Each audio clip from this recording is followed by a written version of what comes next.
Hello aspirants and welcome to my UPSC journal. हम कर रहे हैं फ्री एनसीईआरटी सीरीज, जिसमें आज हम कवर करने वाले हैं geography NCERT class 8 chapter number 2। इस चैप्टर में हम डिस्कस करेंगे about land, water, soil, natural vegetation, wild life और कैसे ही हम इन सबको कंजर्व कर सकते हैं, इनकी हमारी लाइफ में इंपॉर्टेंस क्या है और कैसे ये सारी ही हमारे रिसोर्सेज हो रहे हैं डिग्रेड।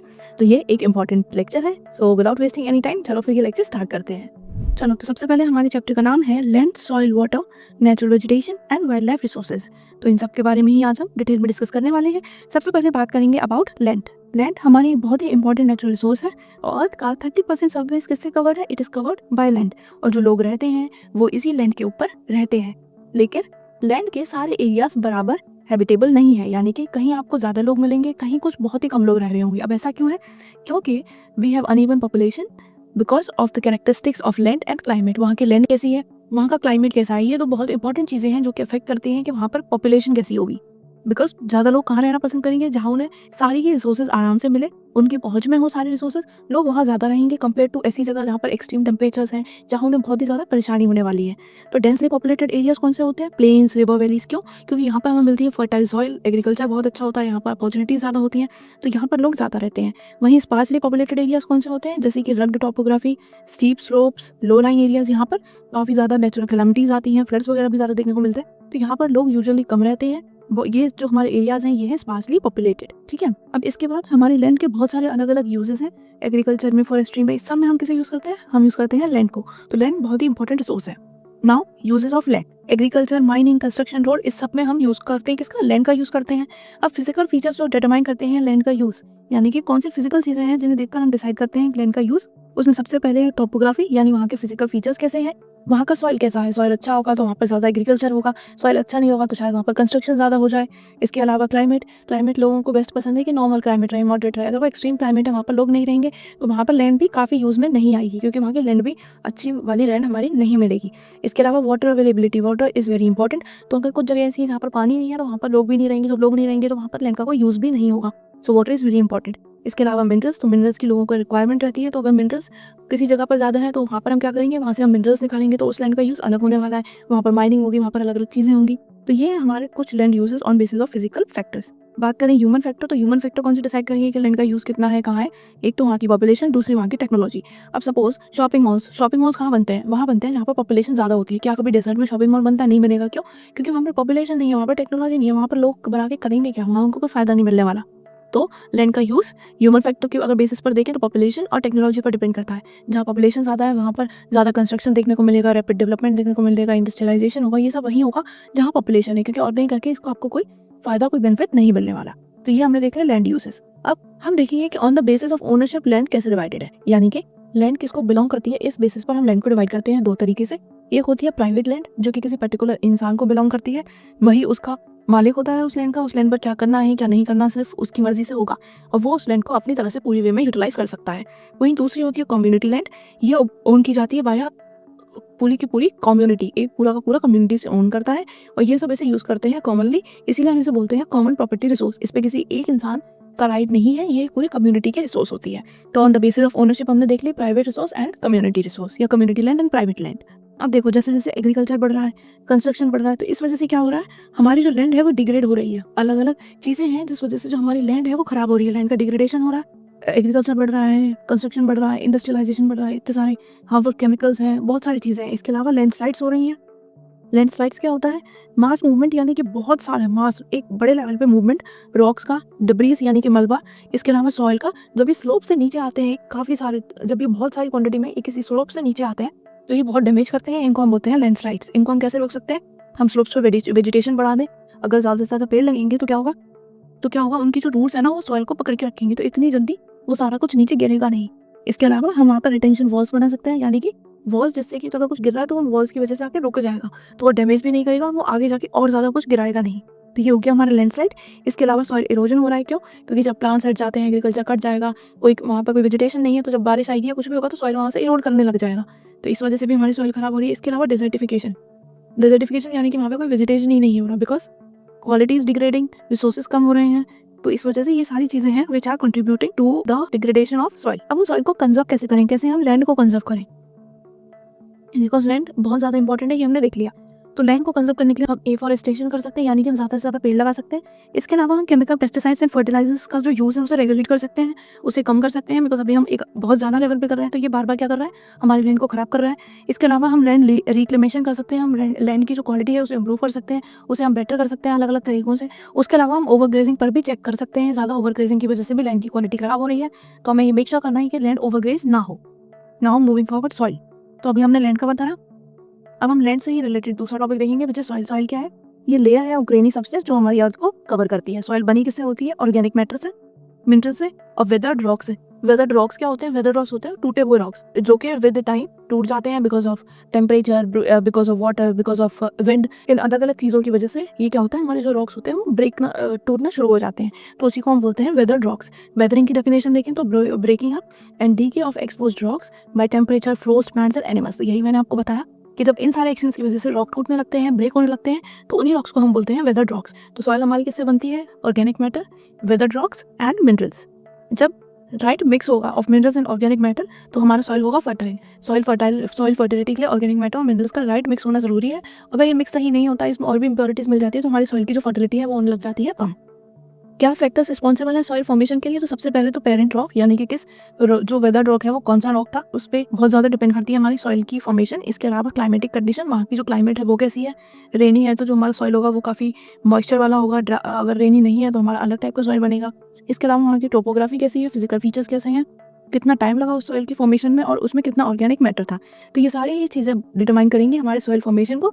और हमारी काफ़ी अलग अलग टाइप की सॉइल्स हैं जो कि हम आगे वाले चैप्टर में पढ़ेंगे, जैसे कि we have alluvial soil, we have red soil, we have black soil. तो ये क्या है, ये कहाँ फॉर्म होती है और ये अलग अलग क्यों है? इन सारे फैक्टर्स की वजह से। कहीं टोपोग्राफी अलग है, कहीं टाइम जो फॉर्मेशन का है वो अलग है, ऑर्गेनिक मैटर अलग है। तो ये सब हम आगे वाले चैप्टर्स में डिस्कस करेंगे।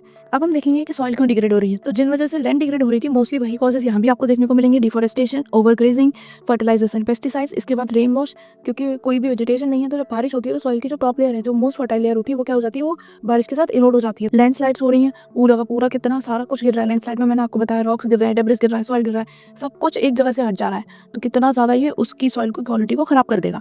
इसके अलावा फ्लड्स भी आते हैं तो उससे भी सॉइल की हमारी क्वालिटी खराब होती है। साथ में सिर्फ 1 सेंटीमीटर सॉइल बनने में 100 ऑफ ईयर्स लगते हैं, तो सॉइल को हमें कितना बचा कर रखना है ये भी आप यहाँ से समझ सकते हो। 100 ऑफ ईयर्स में सिर्फ 1 सेंटीमीटर सॉइल बनेगी, और जैसे हम अभी जो हमारी ह्यूमन एक्टिविटीज चल रही हैं उससे सॉइल कितनी जल्दी डिग्रेड हो रही है, खराब हो रही है, वो हम सबको पता ही है। तो अब हम देखेंगे एक मेथड्स जिससे कि हम सॉइल को कंजर्व कर सकें, सॉइल की क्वालिटी को हम रिटेन कर पाएँ। सबसे पहला है मल्चिंग। मल्चिंग में क्या करते हैं कि जब भी प्लांट्स ग्रो करते हैं तो उनके बीच में काफ़ी सारी जगह होती है, लैंड होती है, तो उसको क्या करते हैं, उसको ऑर्गेनिक मैटर जैसे कि प्लांट्स की स्ट्रॉ हो गई या प्लांट्स की लीव्स हो गई, उनसे उस जगह को ढक देते हैं। तो उससे क्या होता है, एक तो उसका मॉइस्चर बना रहता है, सॉइल इतनी जल्दी अपना मॉइस्चर लूज नहीं करेगा। मॉइस्चर लूज नहीं करेगा तो पानी भी हमें थोड़ा देर बाद ही डालना पड़ेगा। और दूसरा कि सॉइल वहाँ से विंड वगैरह या किसी भी चीज़ से वो सॉइल वहाँ से उड़ेगी नहीं। तो एक तो मेथड हो गया हमारा मल्चिंग। उसके अलावा नेक्स्ट है कॉन्टर बैरियर्स। अब ये क्या होते हैं, ये होते हैं बैरियर जो कि हम बना देते हैं स्टोन्स का यूज़ करके या ग्रास का यूज़ करके या सॉइल का यूज़ करके, ताकि सॉइल इरोजन कम हो। Number 3 is rock dam. Rock dam interesting है, ये इसमें क्या होता है, इसमें रॉक्स को पाइल अप कर दिया जाता है, लगा दिया जाता है, ताकि जो वाटर का फ्लो है वो हो जाए धीमा। इससे क्या होगा, सॉइल इरोजन नहीं होगा, गलीज फॉर्म नहीं होंगी। गलीज क्या होती है, जब बहुत तेज तेज पानी बहता है ना या कहीं से जाता है तो वहाँ पर ऐसे गलीज टाइप बन जाते हैं, मतलब डिप्रेशंस बन जाते हैं कुछ कुछ। तो इनके बारे में डिटेल में तो हम आगे वाली क्लासेस में पढ़ेंगे। अभी आप ये देखो कि रॉक डैम्स होते कैसे हैं, कुछ इस तरह। ये हमारा पानी फ्लो हो रहा है, यहाँ पर हमने रख दिए हैं रॉक्स, तो इससे क्या होगा कि पानी की स्पीड जो है वो कम होती रहेगी, तो सॉइल इरोजन कम होगा, गलीज कम फॉर्म करेंगी। तो ये हो गए हमारे रॉक डैम। नंबर 4 है टेरेस फार्मिंग। इसमें क्या करते हैं, जो स्लोप्स होती हैं उनको स्टेप्स की फॉर्म में कट कर देते हैं और फिर उन पर हम क्रॉप्स लगाते हैं। इससे क्या होता है कि जब बारिश पड़ती है तो सॉइल एकदम डायरेक्ट इरोजन नहीं होता, एक स्टेप से वो दूसरे पे आता है, फिर तीसरे पे आता है, तो धीरे धीरे स्पीड हो जाती है कम, तो सॉइल इरोजन बहुत कम होता है। ये है हमारी टेरेस फार्मिंग की एक इमेज। तो आप देख सकते हो कि ये एक स्लोप था और इसको उन्होंने इस तरह स्टेप्स की फॉर्म में कट कर दिया है। इससे क्या होगा, सॉइल इरोजन कम होगा। चलो तो नेक्स्ट देखेंगे कॉन्टर प्लोइंग। इसमें क्या होता है, इसमें ploughing parallel to the contours of hill slopes to form natural barriers for water to flow down the slope. अब जैसे बारिश होगी तो वो स्लोप पे ना जाके वो इन कॉन्टर्स के थ्रू वो पूरा नीचे तक चली जाएगी, तो जो उनका वेजिटेशन है वो भी अफेक्ट नहीं होगा। इस इमेज में देखो यहाँ पर ये अलग अलग स्टेप्स बन रहे हैं, ये तो गई हमारी टेरेस फार्मिंग। अब ये जो ये बीच में आपको दिख रहे हैं ये कट्स, ये यहाँ से इन्होंने एक ये बनाया हुआ है, ये किसके बनाया है कि जब बारिश होगी यहाँ से पानी आएगा और वो इनमें फिल हो जाएगा, और इसके बाद वो आराम से इसी में बहता हुआ वो नीचे तक चला जाएगा। वो इसके बाद वो आगे नहीं जाएगा, वो इसी के थ्रू आगे अपना ट्रेवल करेगा, तो इस सारे पार्ट में कम पानी आएगा। अगर ये नहीं होती तो ये वाला पानी पूरा ऐसे ऐसे फ्लो हो रहा होता है, राइट, तो ज़्यादा हमारा सॉइल इरोजन होता है। अब इसकी वजह से क्या होगा, इसकी वजह से हमारा सॉइल इरोजन होगा कम। क्यों? क्योंकि जो पानी है वो इसमें डिपॉजिट होकर यहाँ से जाएगा ये वाला जो स्लोप का पानी होगा वो इसमें डिपॉजिट हो जाएगा। इस तरह से क्या होगा, इस तरह से हमारा जो सॉइल इरोजन है वो बहुत कम हो जाएगा। तो टेरेस फार्मिंग हो गया, कॉन्ट्रा फ्लोइंग पढ़ लिया। Next is intercropping. इंटरक्रॉपिंग में क्या करते हैं कि different crops are grown in alternative rows, अलग अलग रो में अलग अलग क्रॉप्स उगा देते हैं और ये डिफरेंट टाइम्स पे होता है ताकि सॉइल इरोजन प्रोटेक्टेड रहे। एक क्रॉप लगाया, दूसरा क्रॉप, अब बाद में थोड़े टाइम बाद इन दोनों के बीच में एक और क्रॉप लगा दिया, तो जब तक ये हटेगा ये वाला क्रॉप उस टाइम पर रहेगा, फिर जब ये वाला हटेगा तब तक हम इस पे और दूसरे क्रॉप लगा देंगे। तो इससे क्या होगा कि अगर एक क्रॉप हार्वेस्ट हो गया, कट गया, तो भी वहाँ दूसरे क्रॉप्स रहेंगे, तो सॉइल इरोजन कम होगा। इसके बाद भी सेंटर बेल्ट्स, इसमें क्या करते हैं, बड़े बड़े ट्रीज की ना रोज लगा देते हैं। इससे जो स्पीड होती है विंड की वो स्लो डाउन हो जाती है, तो सॉइल इरोजन हमारा कम होता है। जैसे कि ये एक फार्म है, तो यहाँ पर हम लगा देंगे ट्रीज, तो इनसे क्या होगा, इससे जो विंड की स्पीड है वो कम होगी और सॉइल इरोजन होगा कम। तो ये देख लिया हमने सारे ही अलग अलग मेथड्स टू कंजर्व सॉइल। अब हम जानेंगे अबाउट वाटर। तो वाटर तो भाई सबसे इंपॉर्टेंट रिसोर्स है। हमारी अर्थ का 3/4 सरफेस किससे कवर्ड है, वाटर से कवर्ड है। ओशियंस में इसका है 2/3 वाटर, बट ओशियन का वाटर कैसा होता है, सॉल्टी होता है, सलाइन होता है, तो उसे हम नहीं पी सकते। वाटर में कितना सॉल्ट है ये बताता है उसकी सैलिनिटी। ये हमने प्रीवियस लेक्चर्स में डिस्कस किया था, तो अगर आपने मिस किया है तो आप जरूर वो लेक्चर देखना, और अगर आपने वो लेक्चर देखा है तो मुझे बताओ कि डेड सी की सैलिनिटी कितनी है। ठीक है, अब देखो ओशियन का वाटर होता है सॉल्टी, इसलिए हम उसे पी नहीं पाते, हम पीते हैं फ्रेश वाटर। तो जो अर्थ पे है वो ओनली 2.7% है फ्रेश वाटर। इसमें से भी इस 2.7 का 70% वाटर कहाँ है, आइस कैप्स में और ग्लेशियर्स में, यानी कि वो फ्रोजन है, तो वो अभी हमारे लिए अवेलेबल नहीं है। हमारे लिए जो वाटर अवेलेबल है वो है ओनली 1%, और ये है हमारे कंजप्शन के लिए फिट। तो इतने सारे पानी में से अभी फिलहाल ओनली 1% वाटर है which is fit for our consumption. और जो अर्थ पे वॉल्यूम है वाटर की वो हमेशा कांस्टेंट रहती है। ऐसा नहीं है कि हम किसी प्रोसेस के थ्रू वाटर बढ़ा दें या वाटर कम कर दें, वाटर जितना है वो उतना ही रहता है हमेशा, बस उसकी फॉर्म चेंज हो जाती है। कभी वो रिवर्स में एज वाटर होता है, कभी वो आसमान में एज वाटर वेपर होता है, तो फॉर्म चेंज हो जाती है, जगह चेंज हो जाती है, बट जो वाटर है वो रहता उतना ही है। इसीलिए हमें वाटर को कंजर्व करना बहुत ज़रूरी है, बिकॉज ऐसा नहीं है कि हम किसी और तरीके से और वाटर प्रोड्यूस कर लें, वाटर हमारे पास इतना ही है। अभी we are facing shortage of fresh water, क्यों, क्योंकि we are over exploiting, we are over using it, और साथ में हम उसको इम्प्योर भी करते जा रहे हैं। तो हमें वाटर को कंजर्व करना है, वो बहुत ज़रूरी है, नॉट ओनली फॉर हमारे लिए बट बाकी और भी जो हम सारी चीज़ें करते हैं उन सबके लिए पानी बहुत ज़रूरी है। तो पानी का कंजर्वेशन हम अलग अलग तरीके से कर सकते हैं। पहला है हम वाटर हार्वेस्टिंग कर सकते हैं, रेन वाटर हार्वेस्टिंग कर सकते हैं, अपने घरों में टैंक्स बना सकते हैं जिससे कि हम एक्स्ट्रा अपना वाटर कलेक्ट कर पाएँ। इसके अलावा हम ज़्यादा से ज़्यादा पेड़ लगा सकते हैं, फॉरेस्टेशन कर सकते हैं, क्यों, क्योंकि जहाँ पेड़ होते हैं वहाँ पर जो वाटर है वो कम बहता है, स्पीड से कम है, तो इससे वाटर क्या करता है वो ज़मीन में समा जाता है, ज़मीन उसे एब्जॉर्ब कर लेती है, तो इससे हमारे ग्राउंड लेवल भी, वाटर लेवल भी इंप्रूव होता है। इसलिए हमें ज़्यादा से ज़्यादा पेड़ लगाने चाहिए। डायरेक्ट खेतों में पानी डालने की जगह हमें स्प्रिंकलर्स का यूज़ करना चाहिए। ये कुछ इस तरह के होते हैं, इससे एक जगह से ये सारी डायरेक्शंस में पानी फेंक देते हैं और इससे हमारा जो पानी वेस्टेज है वो होता है कम। इसके अलावा हम ड्रिप इरिगेशन का भी यूज़ कर सकते हैं। ये यूजुअली जहाँ ड्राई जगह होती है, पानी बहुत ही जल्दी सूख जाता है, बहुत ज़्यादा जल्दी इवेपोरेशन हो जाता है, वहाँ हम करते हैं ड्रिप इरिगेशन कि डायरेक्ट आपको यहीं पे पानी देगा। तो पानी जो ये वाली जगह है जहाँ पर हमें वाटर की रिक्वायरमेंट नहीं है वहाँ पानी जाएगा भी नहीं और इवेपोरेशन पानी का होगा कम। तो इससे भी हम जो है पानी का कंजर्वेशन कर लेंगे। मूविंग ऑन, अब हम डिस्कस करेंगे natural vegetation and wild life which is the last topic of this chapter. तो देखो नेचुरल वेजिटेशन और वाइल्ड लाइफ ये कहाँ एग्जिस्ट करती है, ये एग्जिस्ट करती है बायोस्फीयर में। बायोस्फीयर क्या होता है, नैरो जोन ऑफ कॉन्टैक्ट जहाँ पर लिथोस्फीयर, हाइड्रोस्फीयर और एटमॉस्फेयर तीनों प्रेजेंट होते हैं। लिथोस्फीयर यानी कि लैंड, हाइड्रोस्फीयर यानी कि वाटर एंड एटमॉस्फेयर यानी कि एयर। तो जहाँ ये तीनों प्रेजेंट होंगे वहाँ होगा हमारा बायोस्फीयर, और यहाँ पर हमें मिलेंगे natural vegetation, wild life, humans, ये सब कुछ हमें बायोस्फीयर में मिलता है। बायोस्फीयर में सारे ही लिविंग ऑर्गेनिज्म एक दूसरे पर डिपेंडेंट होते हैं, एक दूसरे से इंटर रिलेटेड होते हैं, और ऐसे ही सिस्टम्स को हम बोलते हैं इको सिस्टम। तो इकोसिस्टम क्या हो गया, बायोस्फीयर में जो अलग अलग इंडिविजुअल्स हैं वो एक दूसरे पर इंटरडिपेंडेंट हैं, इंटर रिलेटेड है, इसी को हम कहेंगे इकोसिस्टम। नाउ देखो, नेचुरल वेजिटेशन हर जगह सेम नहीं है, जैसे पॉपुलेशन हर जगह सेम नहीं है, नेचुरल वेजिटेशन भी अलग अलग जगह पर अलग अलग जो उसकी रिक्वायरमेंट है उसके अकॉर्डिंग होती है। तो ये किस पर डिपेंड करती है, ये डिपेंड करती है टेम्परेचर और मॉइस्चर पे, कितना वहाँ पर टेम्परेचर है, कितना वहाँ पर रेनफॉल है। इस बेसिस पर हमें अलग अलग जगह अलग अलग नेचुरल वेजिटेशन देखने को मिलेगी। तो हम वेजिटेशन को कर सकते हैं 4 मेजर कैटेगरीज में डिवाइड। वी है फॉरेस्ट, जहाँ बहुत ज़्यादा धूप और बहुत ज़्यादा बारिश होती है वहाँ हमें मिलते हैं अच्छे खासे घने फॉरेस्ट। जहाँ पर ये तो दोनों ही चीज़ें थोड़ी कम होती हैं वहाँ होते हैं ग्रासलैंड्स, और जहाँ होती है हमारी ड्राई रीजन्स वहाँ हमें मिलते हैं श्रब्स एंड टुंड्रा। तो ये हम लोग ऑलरेडी डिटेल में पढ़ चुके हैं in our class 7th geography. तो अगर आपने मिस किया या आप चैनल पर नहीं हो तो आप वहाँ से एक बार ये सब कुछ कवर कर लेना, बहुत अच्छे से हमने सब कुछ डिस्कस किया था। तो हमने देख लिया कि नेचुरल वेजिटेशन अलग अलग जगह डिफरेंट क्यों है, हमने नेचुरल वेजिटेशन के टाइप्स भी देख लिए। अब हम देखेंगे conservation of natural vegetation and wild life. तो नेचुरल वेजिटेशन और वाइल्ड लाइफ को कंजर्व करने के लिए हम क्या करते हैं, we have made national parks, we have made wild life sanctuaries, we have made biosphere reserves. ये सब हमने क्यों बनाया है, to protect natural vegetation and wild life.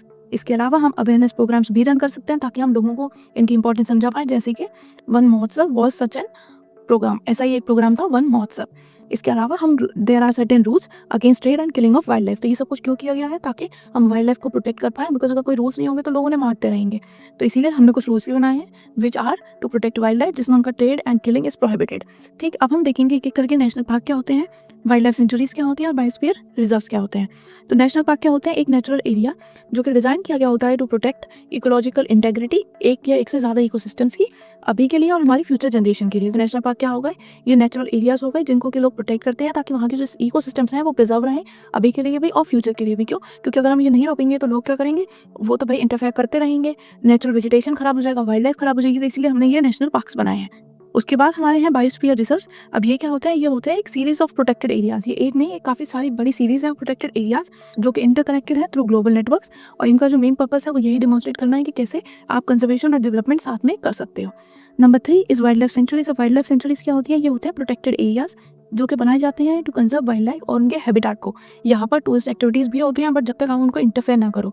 यहाँ पर क्यों होते हैं ये? ताकि हम वाइल्ड लाइफ को कंजर्व कर पाए और उनका जो हैबिटेट है उसको कंजर्व कर पाए। तो ये हो गए हमारे वाइल्ड लाइफ सेंचुरीज। अब देखो, ऐसा ही एक ऑर्गेनाइजेशन है which is the convention on international trade in endangered species of wild flora and fauna. इसको हम शॉर्ट में बोलते हैं साइट्स, CITES। ये क्या है? ये एक इंटरनेशनल अग्रीमेंट है बिटवीन डिफरेंट गवर्नमेंट्स, अलग अलग कंट्रीज़ की, और ये इसमें लिस्टेड है। ये साइट्स हमें क्या देता है? ये हमें लिस्ट देता है ऑफ स्पीशीज़, इसकी एनिमल्स एंड बर्ड्स की, जिनकी ट्रेड इज़ प्रोहिबिटेड, जिनमें आप ट्रेड नहीं कर सकते, उनको किल करके उनके बॉडी पार्ट्स पे आप ट्रेड नहीं कर सकते। तो ये हमें लिस्ट देता है of those animals and birds जिनका ट्रेड इज़ प्रोहिबिटेड। ये क्या है? ये है साइट्स, जो कि है इंटरनेशनल अग्रीमेंट बिटवीन गवर्नमेंट्स। चलो, सब ऐसी बस पढ़ाई करते रहो, लेक्चर्स लेते रहो। NCERT सीरीज आपकी कैसी जा रही है? जल्दी जल्दी कंप्लीट हो रही है या नहीं? लेक्चर्स कैसे लग रहे हैं? ये सब आप मुझे कमेंट में बताना। अब मैं मिलूंगी आपसे नेक्स्ट वीडियो में। Till then bye bye, take care.